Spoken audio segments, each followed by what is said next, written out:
우리가 잘 알고 있는 조지 뮬러라고 하는 목사님이 있습니다. 어떤 사람이 이 사람에게 질문을 했습니다. 목사님은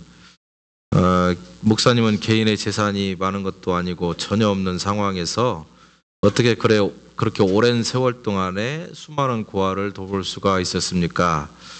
어디서 그런 능력이 났습니까? 이렇게 질문을 하자 이 목사님이 대답을 했습니다. 능력이라니요. 저에게는 능력이 전혀 없었습니다. 오직 저는 내 죽음밖에 없었습니다. 내가 죽었을 때 그분이 역사하셨습니다. 이렇게 대답을 했습니다. 그래서 내가 죽었을 때 주님이 역사하셨다. 그래서 이 이야기를 조지 뮬러 목사님은 The Second Conversion이라 이렇게 이야기를 했습니다. 두 번째 회심이라는 거죠.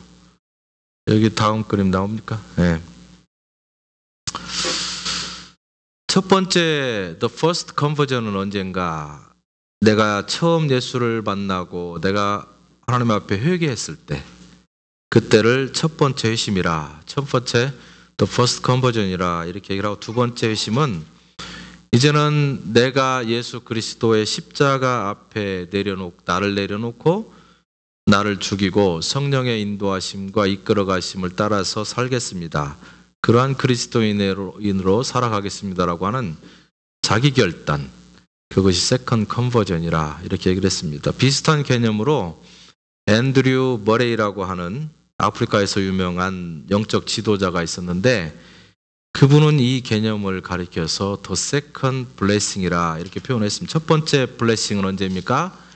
내가 예수님을 만나고 그분을 통해서 새로운 새 개념의 새 나라, 그것을 보았을 때 그걸 첫 번째 블레싱이라 표현했고, 내가 그 은혜의 삶을 세상에서도 살아가겠습니다. 이제는 그 십자가 앞에 내가 무릎을 꿇고 예수 그리스도가 나를 위해서 돌아가셨던 것처럼 내가 그러한 삶을 세상에서도 살아가겠습니다. 이것이 The Second Blessing이라 이렇게 이야기를 했습니다. 우리가 정상적인 이런 First, Second Conversion이나 First, Second Blessing을 정상적인 절차를 따라서 밟아 나갈 때에 우리는 건전한 그리스도인으로 성숙하고 성장하고 또 하나님 앞에서 인정받을 뿐만 아니라 나 스스로도 만족하고 신앙생활을 할 수 있다고 성경이 말합니다. 그런데 이것이 만약에 밸런스가 깨지게 되면 자기 주관적인 신앙을 하게 되고 또 내 고집대로 생활을 할 수 있는 가능성이 많이 있습니다. 그렇게 되면 그 결과가 어떻게 되는가? 내 삶에 변화가 없다. 이렇게 성경이 말합니다. 그리고 내 삶의 변화가 나타나지 않으니까 결국 내 안에 능력이 나타나지 않아서 내가 신앙생활을 함에도 불구하고 드라이한 생활을 하게 된다. 이것이 오늘 제가 여러분과 나누고자 하는 말씀의 핵심입니다. 사람이 굉장한 존재인 것 같지만 사실 별거 아닐 때가 많습니다. 별거 아닌 거 가지고 목을 매기도 하고 내가 가진 것 잃어버리지 않기 위해서 그렇게 애를 쓰고 내가 주인이어야 되는데 내가 그렇게 놓치지 않으려고 하는 그것이 내가 주인이어서 내가 그것에 이리저리 끌려다니어서 내 삶이 부자연스러울 때가 참 많은 것을 발견하게 됩니다. 우리 인생은요 항상 무엇인가 붙잡고 살아갑니다. 그런데 내가 붙잡고 있는 것이 무엇인가에 따라서 내 인격, 또 내가 영적으로 얼마만큼 성숙했는가, 성장했는가 나를 보여주는 기준이 됩니다. 그래서 어떤 사람은 명예를 그렇게 붙잡고 쫓아가고 어떤 사람은 지식과 재물을 또 붙잡고 살기도 하고 어떤 사람은 취미와 습관에 의미를 두기도 합니다. 어떤 사람은 술이나 담배 이런 향락에 마음을 빼앗기도 하고 어떤 사람은 굉장히 리저너블한 이유인 것 같지만 가족에게 얽매여서 딸려가는 생활하는 데가 있습니다. 무엇을 붙잡고 내가 살아가는가? 무엇에 의해서 이끌려서 살아가는가, 내 인생의 가치를 결정합니다. 우리가 캐나다에서는 강아지를 많이 키우잖아요. 근데 밖에 나갈 때 어떻게 합니까? 강아지 목에다가 줄을 매가지고 졸졸 끌고 나갑니다. 왜 그렇습니까? 그 강아지가 자유롭게 가는 것을 내가 제한하기 위해서 그 강아지의 목에 줄을 매고 갑니다. 그런데 역으로 가만히 생각해 보면 우리가 세상을 살아가면서 우리가 참된 자유, 그리스도 안에서 느끼게 되는 그 진정한 자유를 누리지 못하도록 때로는 영적 질서가, 때로는 세상의 물질들이, 내가 그렇게 쫓아가고 있는 세상의 어떤 것들이 나의 목에 줄을 딱 매가지고 나의 자유를 속박할 때가 종종 있습니다. 그러면서 나는 내가 그것을 쫓아가고 내가 그것을 잡으려고 하는 거야 라고 생각하지만 되돌아보면 착각이에요. 그것이 나를 올가매어서 나를 끌고 가는 거예요.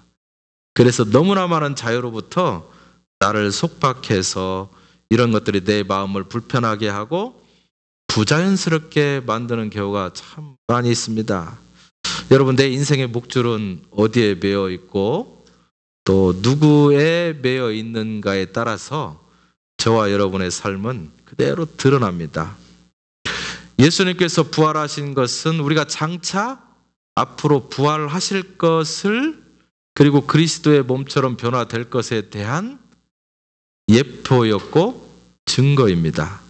그러나 부활의 능력이라고 하는 것은 죽은 다음에 우리가 경험할 수 있는 그것만을 말하는 것이 아니라 예수 그리스도의 첫 번째 부활을 경험한 우리는 이 세상을 살아가면서 앞으로 나는 부활할 것이다 라고 하는 미래에 대한 부활의 소망을 갖고 살지만 동시에 이 세상에서 예수 그리스도를 통해서 과거에 내가 죽고 새로운 가치, 예수 그리스도에 내 목을 베어서 살아가는 새로운 기준점을 가지고 내가 세상에 이제는 부활된 모습으로 살아가는 것도 역시 부활의 경험이라고 성경이 말합니다.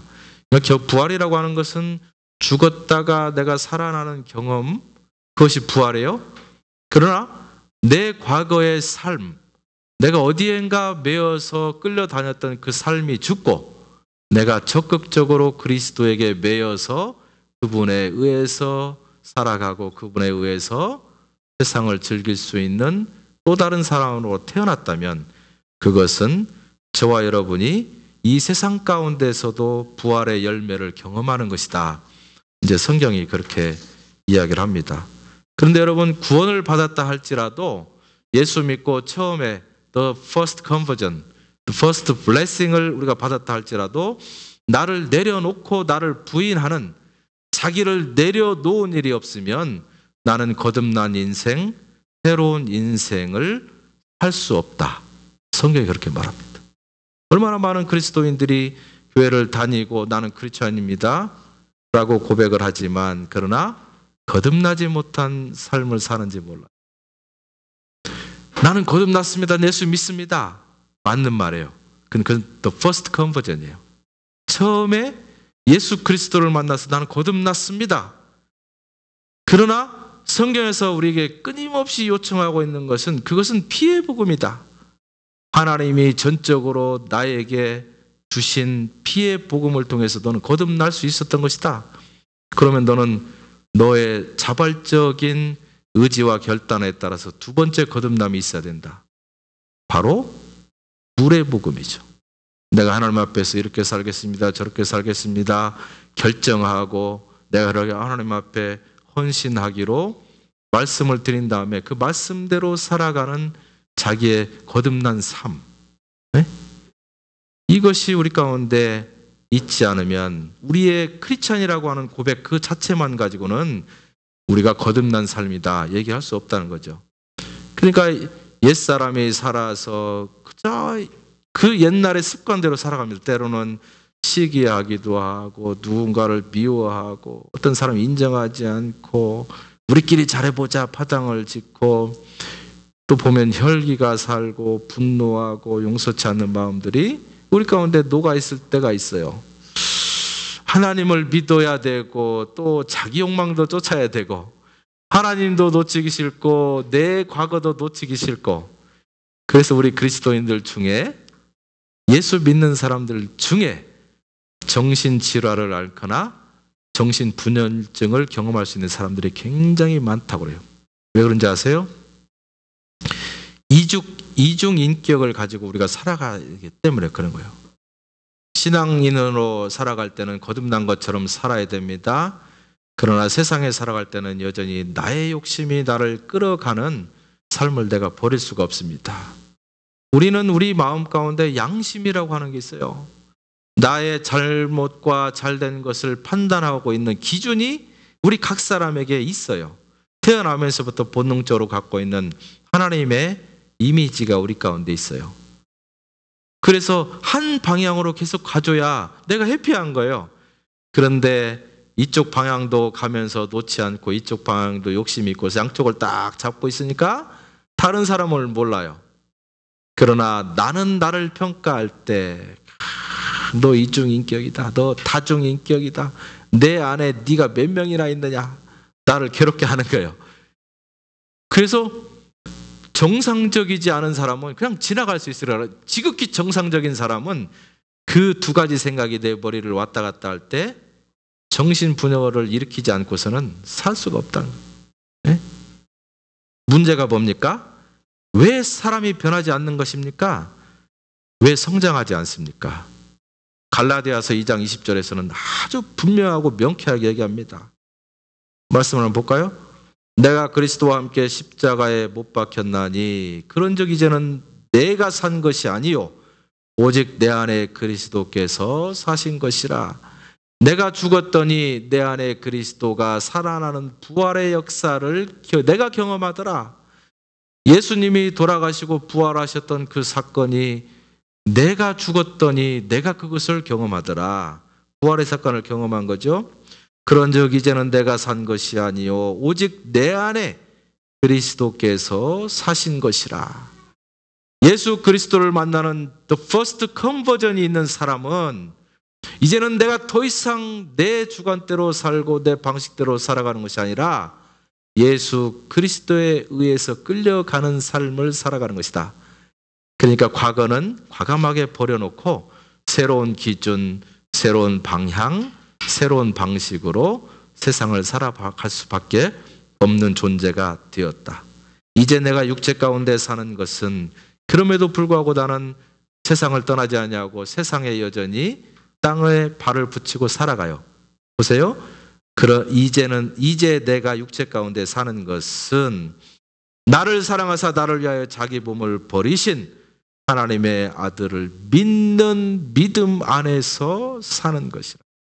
다시 말하면 거듭났다고 한다면 내 타협적인 모습, 내 혈기로 가득 찬 전 모습이 아니라 이제는 내가 아니라 내 안에 그리스도가 살아나는 삶을 사는 것입니다. 라고 하는 고백이 있다는 거예요. The first conversion이 있는 사람에게 이것이 있어요. 그런데 이것이 없는 그리스도인들에게는 무엇이 문제인가? 내가 첫 번째 피의 복음을 통해서 구원받았다고 하는 확신이 있지만 그러나 그 확신에 따르는 두 번째 액션, 내 스스로를 십자가 앞에 못 박겠습니다. 내 과거를 내가 스스로 청산하고 새로운 가치, 새로운 기준, 새로운 하나님 나라의 법과 질서를 따라서 살아가겠습니다라고 하는 자기 헌신이 없다는 거예요. 그러니까 자기가 영적으로 변화되었다는 사실은 인정하는데 자기 헌신과 자기 노력과 자기 결단에 의해서 말씀을 쫓아가고자 하는 자기 성장이 없으니까 어때요? 변화됐는데 변화된 삶의 가치를 누리지 못하니까 괴로운 거예요. 뭔가 뒤집어 바뀐 것 같은데 바뀐 삶이 나한테 드러나지 않으니까 안 바뀐 건가? 어떤 건가? 이게 헷갈리는 거예요. 연애를 하면 그 사람 얼굴빛이 달라집니다. 왜 그래요? 내가 좋아하는 새로운 가치의 사람을 만나고 그 사람을 보기 때문에 그런 겁니다. 아이들이 학교에 다니는데 한 학년이 올라갔어요. 그러면 눈빛이 달라집니다. 왜 그래요? 내가 배웠던 지식의 수준이 아니라 더 고양된 새로운 가치의 지식을 내가 습득하기 때문에 눈빛이 달라지는 거예요. 좋은 독서를 하는 사람은 얼굴빛이 달라집니다. 왜 그렇습니까? 정신적인 새로운 공급이 지속되기 때문에 그런 거예요. 왜 그리스도인들은 얼굴빛이 달라져야만 될까요? 새로운 가치, 새로운 질서, 그분을 내가 만났고 그분이 내 안에 들어왔다고 말씀하시기 때문에 그래요. 아니, 나는 뜨겁습니다. 나는 행복합니다. 말을 하는데 그 다음 단계가 없어요. 그러니까 뜨겁긴 한 것 같은데 항상 과거예요. 나는 뜨거웠습니다. 내가 뜨거운 것이 아니라 나는 뜨거웠었습니다. 나는 그리스도를 체험했습니다. 계속 과거 얘기를 하는 거예요. 자기 부인의 단계에서 내가 진급을 하지 못하고 그냥 서 있는 거예요. 아이들이 어렸을 때 1학년 때 선생님을 만나고 계속 그 선생님과 같이 있으면 성장이 안 돼요. 그 선생님 아쉽지만 그 다음 선생님 만나고 그 다음 선생님 만나고 12학년까지 12명의 선생님을 거치면서 내가 계속 업그레이드 됩니다. 대학교 가고 또 4년의 선생을 만나면서 계속 멈추지 않냐고 성장하는 거예요. 세상에서 멈춰 있는 것은 본전이 아니라 마이너스예요. 왜 그렇습니까? 내가 가만히 있다는 것은 세상은 계속 움직이잖아요. 앞을 향해서 시간도 앞을 향해서 시간이 거꾸로 가지 않아요. 앞을 향해서 달려가고 세월도 앞을 향해서 달려가고 내 흰머리도 죽음을 향해서 달려가고 계속 앞으로 가고 있는 거예요. 내가 가만히 있으면 자동적으로 나는 뒤로 처지고 있는 거예요. 신앙생활이라고 하는 것도 예수 그리스도를 만나는 단계가 있었다면 그 다음부터 내가 적극적으로 앞으로 달려나가는 자기 성장, 자기 발전, 이게 있어야 되는 거예요. 방언도 하고 기도하면 뭔가 보인다고 그러기도 하고 자기 나름대로 뭔 음성을 많이 듣는다고 그러고, 그런데 가만히 보면 자기가 죽지 않고 이중 구조를 살아가니까 참 피곤해하는 사람 많이 있어요. 제가 참 안타까운 것은 그리스도 안에서 이중 구조의 생활을 하는 사람 중에서 너무 신앙생활을 힘들게 하는 사람이 많아요. 그 교회 나와도 얼굴이 편하지 않고 막 힘들어요. 왜 그러냐면 방금 전까지도 다른 생각을 하다가 금방 교회 오니까 금방 바뀌는 게 아니거든. 내 삶이 그대로 유지되고 바뀐 삶의 가치관을 가지고 살아갔던 사람이 예배에 참석해야 그냥 자연스러운 건데 어거지로 나를 뒤집어 바꾸는 시간인 거예요. 그러니까 잘 안 되는 거지. 내가 아니라 내 안에 그리스도가 산다. 내 속에 계신 그리스도가 나를 통해서 이제는 나를 살아가게 하는 것이다. 내가 십자가에 못 박히고 그리스도가 나를 통해서 드러나는 삶, 오늘 교회는 그것을 붙잡아야 되는데 겉으로는 선교도 하고 봉사도 하고 말도 잘하고 때로는 전도도 막 하고, 그런데 그 단계로 나아가는 자기 성숙이 전혀 없습니다. 그러니까 자기 성숙, 자기 정화, 자기 노력, 발전하는 유기적 존재가 교회가 돼야 되는데 정치를 하다 보니까 요즘에는 어떻게 되냐면 계속 움직여 나가고 있는 교회 밖에서 교회를 바라보면서 이제 교회 개혁하자고 난리예요. 아이고, 우리가 어떻게 교회를 바꿔줄까? 이런 시대가 되었습니다. 어느 날 아인슈타인이 기차를 타게 되었습니다. 근데 지나가던 검표원이 표를 검사하다가 아인슈타인 앞에 나와서 표 좀 보자고 했습니다. 아인슈타인이 자기 머리도 정리가 안 되는 사람인데 그림 보잖아요. 여기 보이세요? 아인슈타인 하면 막 벼락 맞은 머리 기억나시죠? 자기 머리도 못 빗는 사람이 세상에 표가 어디 있는지 어떻게 알겠어요? 여기 뒤졌다가 저기 뒤졌다가 막 한 10분을 뒤지니까 검표원이 얼굴을 딱 보니까 뭐 딱 봐도 아인슈타인이에요. 아이고, 박사님 걱정하지 마십시오. 저는 박사님을 믿습니다. 더 이상 찾지 마시고 편안히 가세요. 제가 그냥 본 것처럼 하고 가겠습니다. 하고 스쳐 지나갔습니다. 저기까지 다 검표를 하고 한 30분이 넘어서 돌아왔는데 그때까지도 뒤지고 있는 거예요. 아이고, 박사님, 제가 박사님을 믿는다고 하지 않았습니까? 그만 찾으세요. 평안한 여행하세요. 그렇게 말하니까 아인슈타인이 하는 말이 뭔지 아십니까? 당신이 나를 믿어주는 거 참 감사합니다. 근데 지금 저는 믿음의 문제가 아니라 방향의 문제가 지금 되어 있습니다. 내가 사실은 오늘 어디 강의하러 가는데 어디로 가는지 잃어버렸어요. 그래서 표를 찾아야 이 표가 어디서 내리는가 알아야 그걸 보고 내가 내려서 거기 딱 내리면 어디로 가는 거라 생각이 나겠는데 전혀 생각이 안 나요. 믿음의 문제가 아니라 방향의 문제가 걸려 있습니다. 이 찾아야 내가 내립니다. 예. 여러분, 구원의 문제가 아니라 믿음의 문제가 아니라 방향의 문제입니다. 우리는 표 다 검사 받아서 하늘의 시민권인지 다 확인됐습니다. 문제는 뭔가?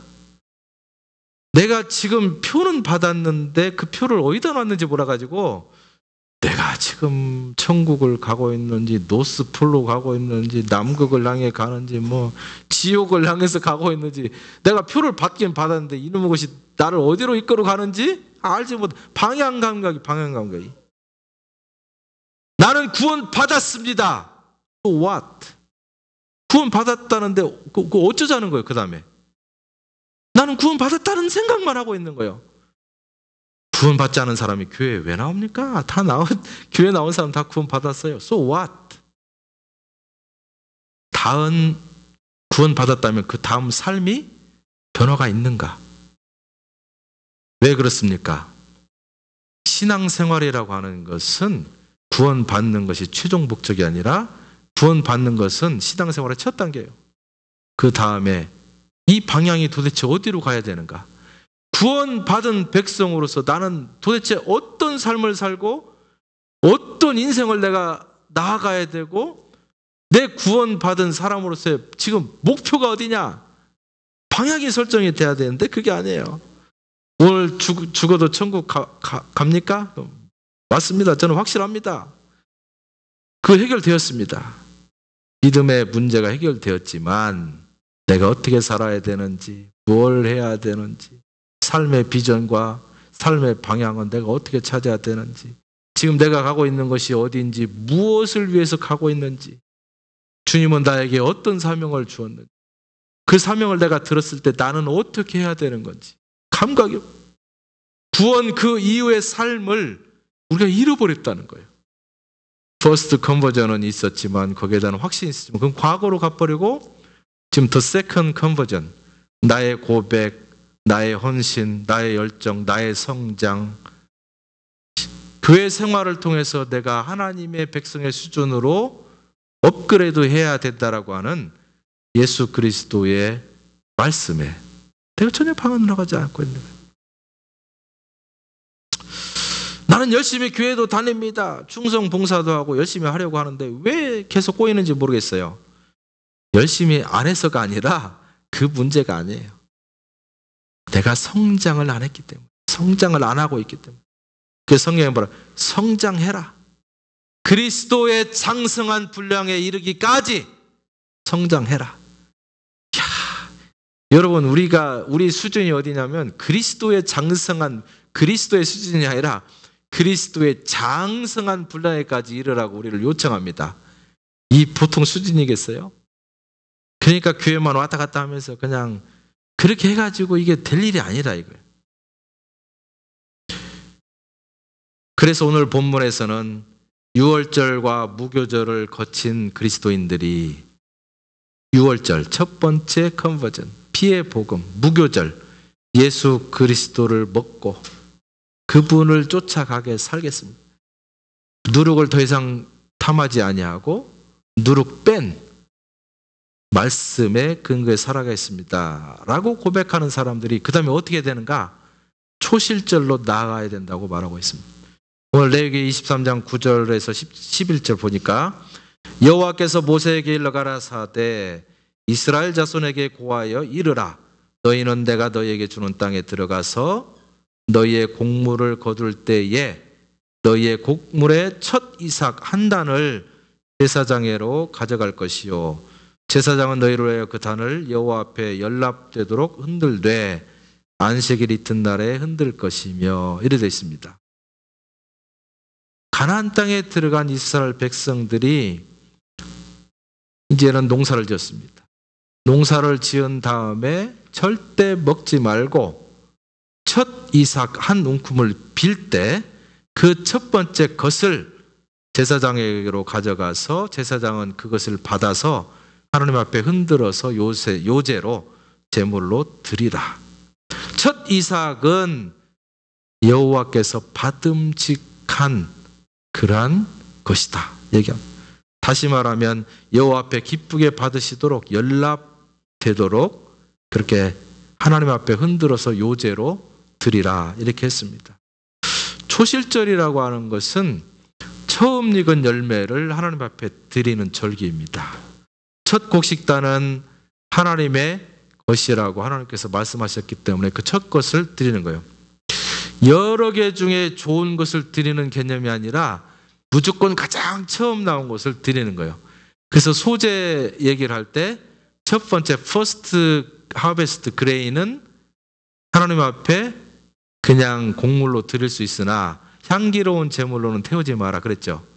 왜냐하면 첫 번째 나온 것은 첫 번째 나왔다고 하는 가치는 있지만 첫 번째 나온 것은 곡식으로 썩 좋지는 않아요. 네. 그러나 좋지 않아도 첫 번째 나온 것을 무조건 하나님 앞에 드려라. 그것이 순서다. 그렇게 얘기하는 겁니다. 가장 처음으로 뵌 그 단을 하나님 앞에 드리는 거.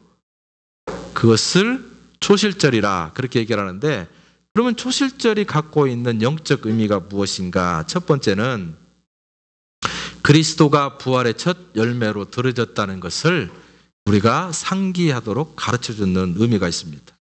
주님이 부활의 첫 열매가 되었다는 것은 어떤 의미가 있습니까?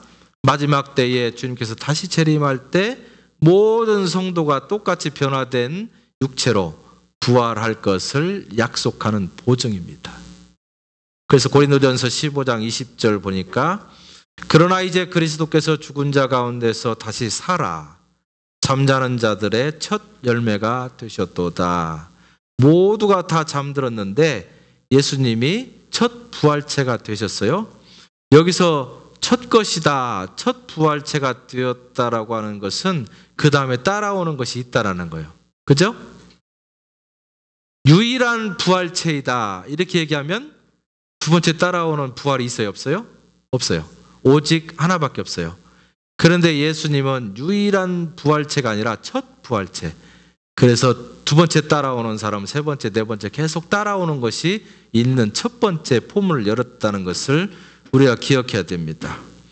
21절 사망이 사람으로 말미암았으니 죽은 자의 부활도 사람으로 말미암는도다. 아담 안에서 모든 사람이 죽은 것 같이 그리스도 안에서 모든 사람이 삶을 얻으리라. 아담이 온 세상을 망가뜨렸어요.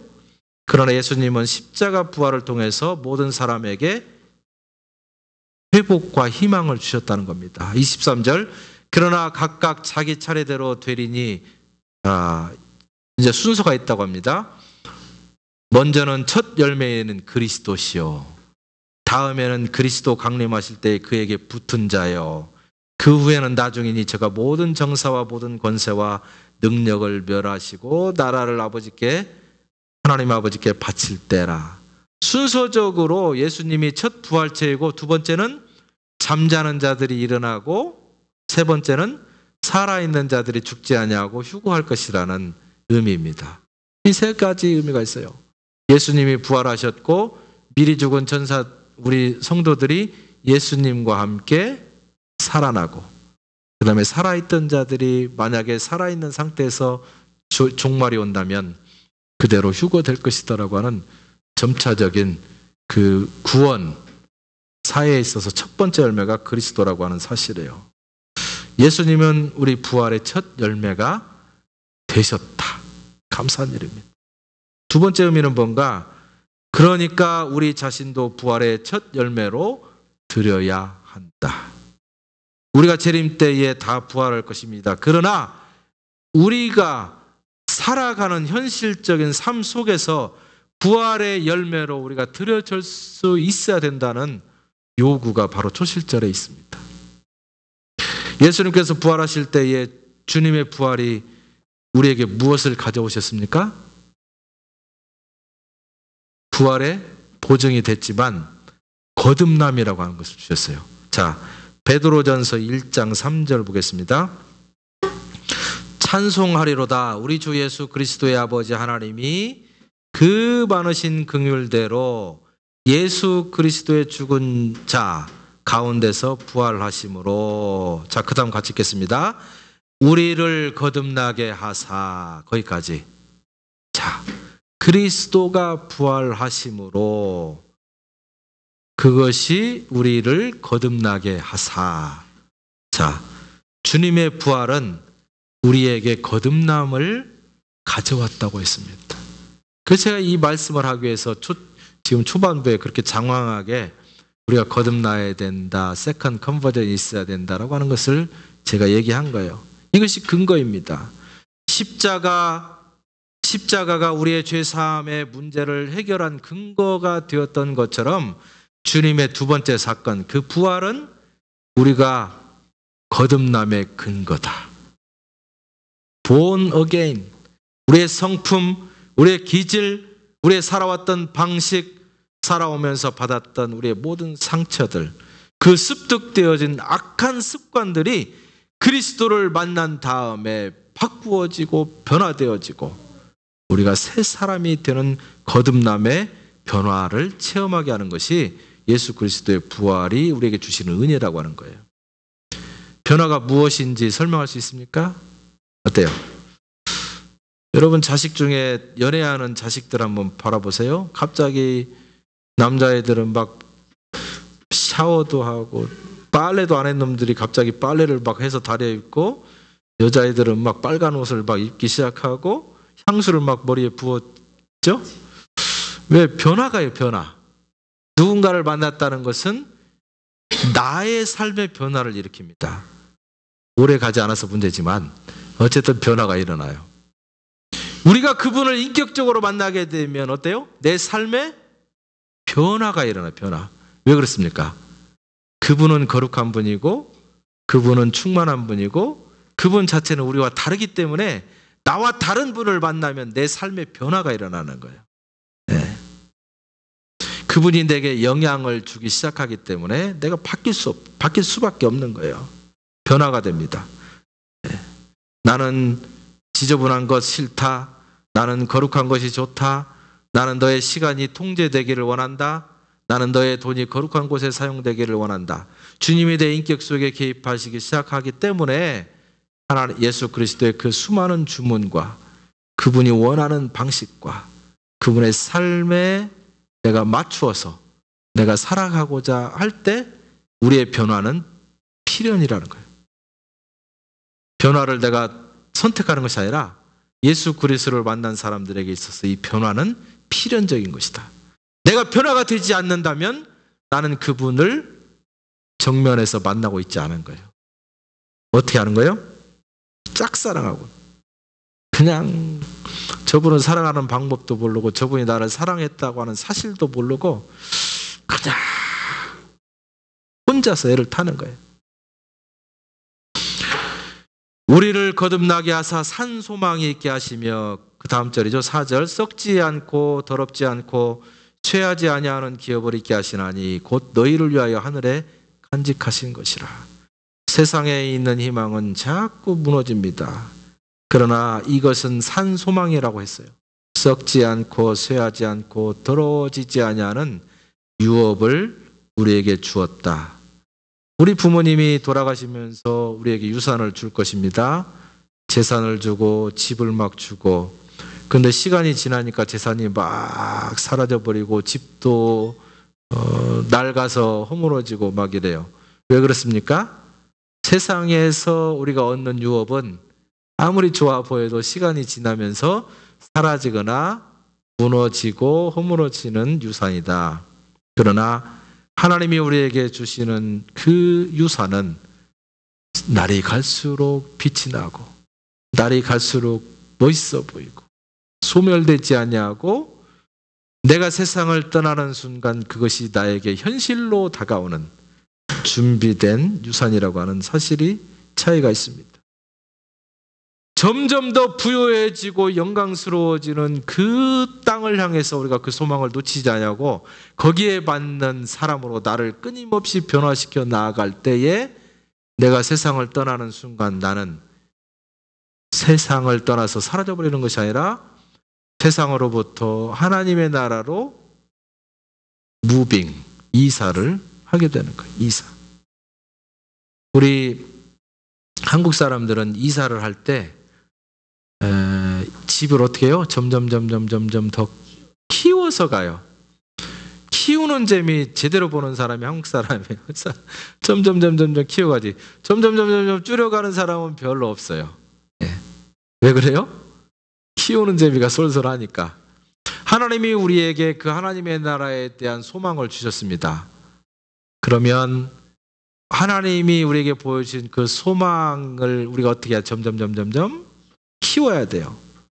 점점 키워가지고 크게 해가지고 그런데 집은 엄청나게 크고 반짝반짝한데 거기 이사를 딱 들어간 사람이 그 이사 간 집에서 그 기구를 사용하지 못하고 반짝반짝한데 날마다 지문만 묻혀 쌓고 더럽게 하고 그 굉장히 멋있는 그 스토브가 있는데 브루스 딱 켜가지고 거기서 뭘 끓여 먹고 앉아있고 이러면 내가 거기에 맞는 사람이 못 된 거예요. 그죠?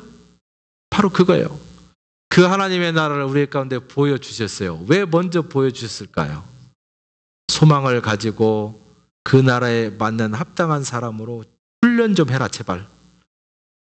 그 세상에 살았던 조그만한 집에 살았던 그 습성 다 버리고 스케일 큰 하나님의 자녀로 살아가는 방식으로 나를 조정해 가는 거. 그것을 세상에서 신앙생활의 성장이라고 얘기합니다.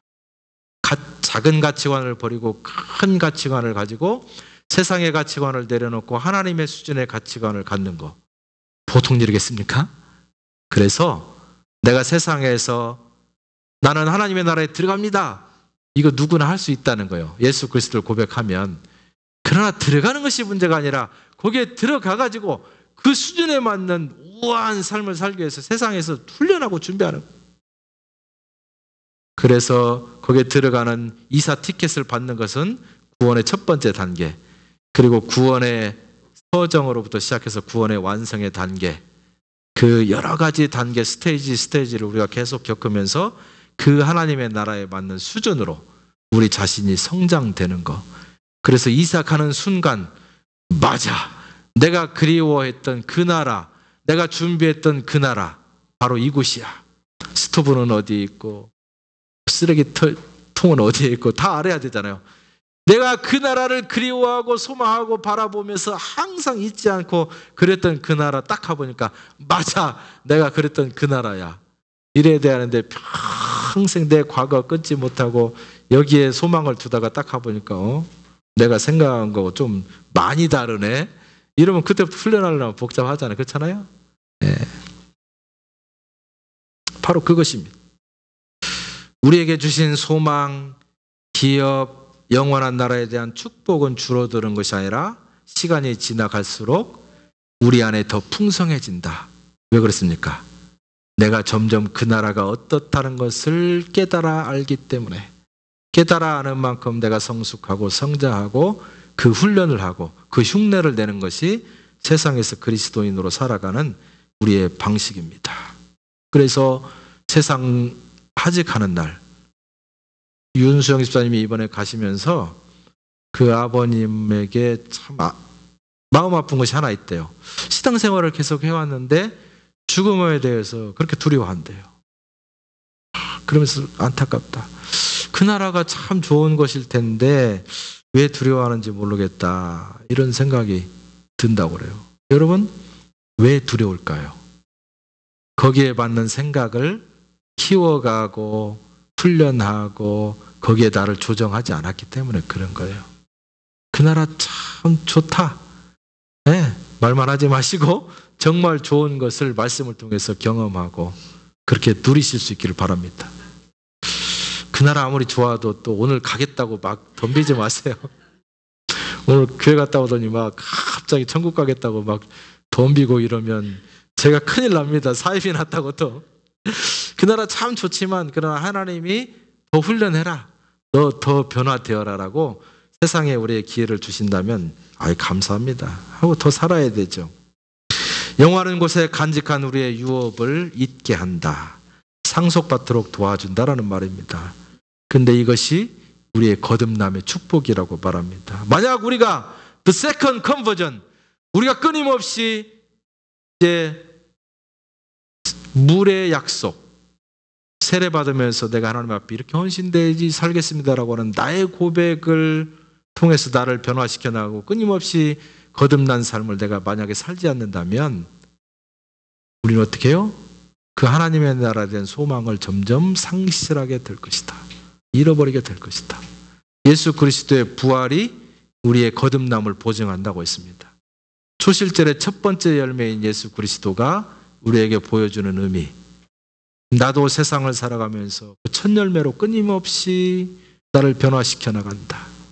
네, 거듭난다. 나비의 일생을 보니까요, 나비가 아래에서 부화해가지고 송충으로 유충으로 계속 살아가요. 유충은 어디에 붙어 사냐면 나무 이파리 뒤에서 나무 이파리를 계속 갉아먹고 살아가요. 나무 이파리를 먹으니까 어떻게 해요? 그 수준이 유충 수준이에요.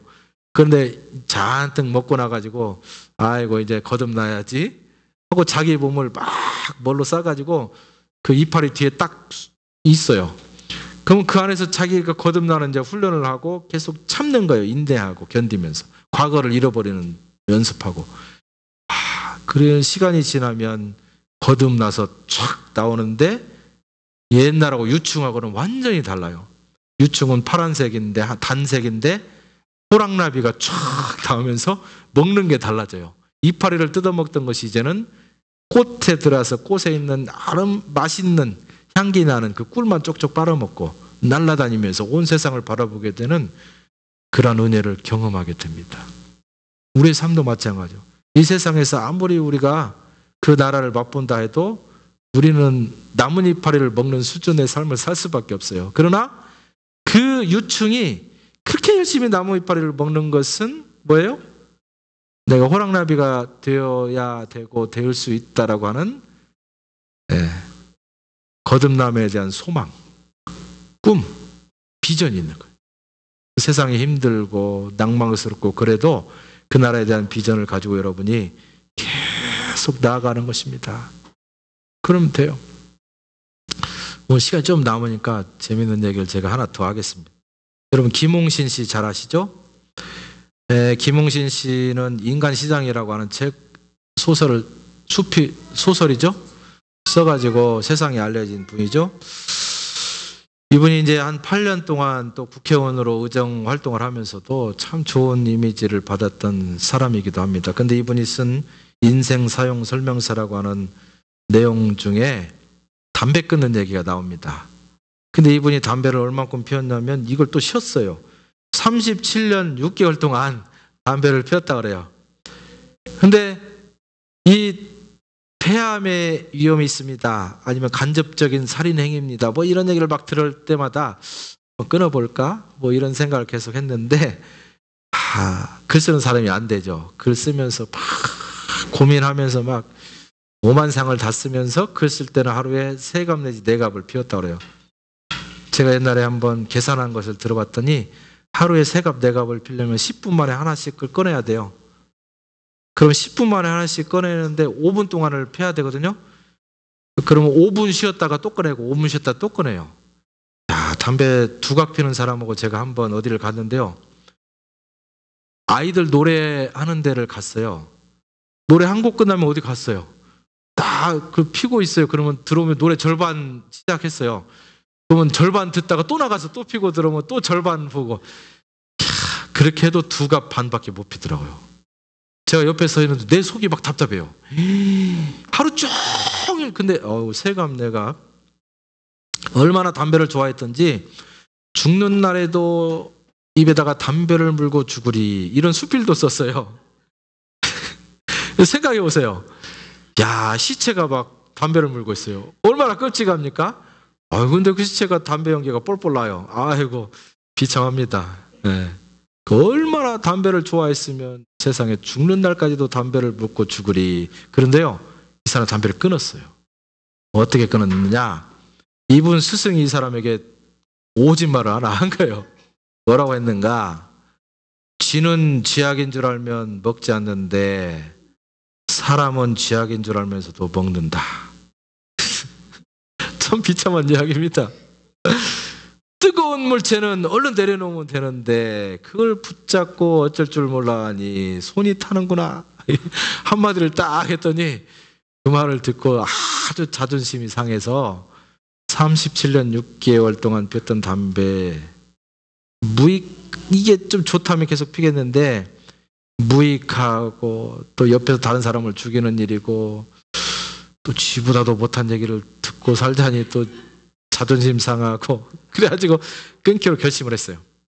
6개월 동안 금단 현상이 막 일어나는데 그래도 보람 있는 일이라면 또 하겠는데 내가 사람 살리는 일에 끌려다녀도 지금 시원찮은 판에 지금 담배에 대해 인생 끌려다니면 되겠는가.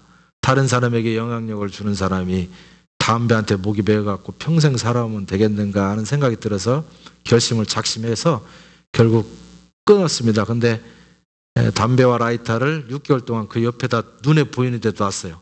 저걸 눈으로 보면서도 피지 않을 만큼 되어야 제대로 끊은 것이다 해가지고 결국 끊었어요. 아이고, 끊고 나니까 옆에 있는 사람들이 이야, 김홍신 지독한 놈이다. 담배를 끊다니. 부인은 버려도 담배는 못 끊는데 지독한 놈이다. 이제 이렇게 했어요. 그러니까 김홍신 씨가 하는 말이 독극물을 삼키는 사람이 독한 놈이지 독극물을 버린 데가 왜 독하냐. 담배를 끊었더니 전혀 새로운 세계가 열리더라. 그렇게 얘기했습니다. 자신의 욕망, 옛사람, 자기 자신을 놓으면 큰일 날 것 같아서 벌벌 떨지만 그러나 그거 놓고 나면 새로운 세상이 보입니다. 그걸 못 놓으니까 새로운 세상을 볼 수 없게 되는 거예요. 여러분이 지금 놓지 못하고 있는 것이 무엇입니까? 얼마 전에 어떤 분이 얘 이름은 얘기 안 하지만 술 끊겠다고 결심한 거 다 들었잖아요. 담배도 끊으세요. 꼭 그것을 끊으라는 얘기가 아니라 그런 것을 그렇게 사랑해서 못 끊는 37년 동안 못 끊는 것처럼 여러분이 끊지 못하고 있는 것이 분명히 있을 겁니다.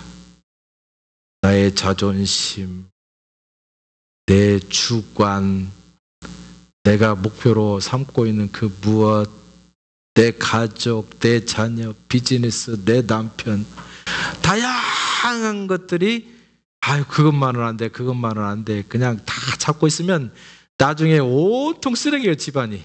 그렇잖아요. 버릴 때는 과감하게. 그러나 그거 버리고 났던 집안이 엉망이 되는 것이 아니라 깨끗해지더라. 버리고 나면 내가 보지 못했던 것들이 눈으로 보일 줄 믿습니다. 세상의 소망을 놓고 나면 하나님이 주신 그 엄청난 하나님의 나라에 대한 축복과 은혜와 영광이 여러분 눈에 보입니다. 새는 알을 깨고 태어난다.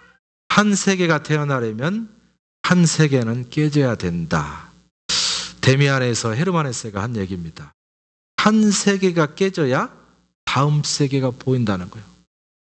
이 세상적인 관념, 이 세상에 대한 우리의 꿈이 깨져야 하나님의 나라에 대한 소망과 꿈이 생깁니다. 이거는 제 말이 아니라 성경의 말입니다. 너희가 두 주인을 섬길 수 없다. 세상의 물질적인 가치관과 주님을 동시에 섬길 수 없다. 말합니다. 거듭나고 변화되려면 자기를 내려놓을 수 있어야 됩니다. 내가 붙잡고 있는 거, 살아왔던 방식, 그 습관을 내려놓지 않으면 그 어떤 사람도 그 다음 단계로 나아갈 수 없다는 거 꼭 기억하실 수 있기를 축원합니다.